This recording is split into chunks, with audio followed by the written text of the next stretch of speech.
New tonight at 6 o'clock. It takes a village to keep the Boys and Girls Clubs up and running every year, and they offer hundreds of kids here in our Baltimore area a safe place to go. Definitely needed. ABC 2 News' Chanel Pierman shows us that even though this organization helps kids in need, it also gives back so much to those who choose to get involved.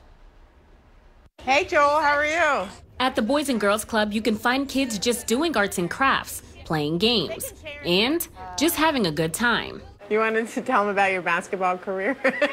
Board members like Jill Wiechert helped to keep the party going. I asked her to get involved, and she was ready to just jump right in with both feet, not without hesitation. For Boys and Girls Club president and CEO Kenneth Darden, Jill has been one of his go-to people. Stir these up a little bit. She helps with whatever the organization needs, and the kids, well, they can't get enough of her.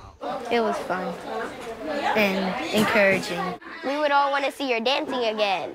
But behind the smiles and laughter lies unbelievable strength. I'm actually a 15-year breast cancer survivor, and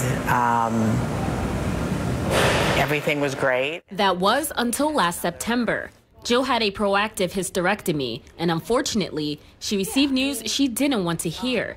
Doctors found cancer for the second time. Remember when she called me and said, Ken, I'm gonna need to take a little time off? And I said, Jill, yeah, I understand, please, do that. But Jill couldn't stay away for too long. A week later, she was at a board meeting. And I wasn't expecting to see her at the board meeting, but she was there. And she probably shouldn't have been there. She probably should have been home or doing something else.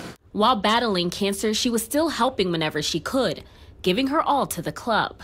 But she says the kids have given her so much more in return. I get as much from them as they get from me, and it makes you feel, everybody feels good doing something for somebody. So I think I'm giving, but they also give back. Thankfully, doctors found the cancer early.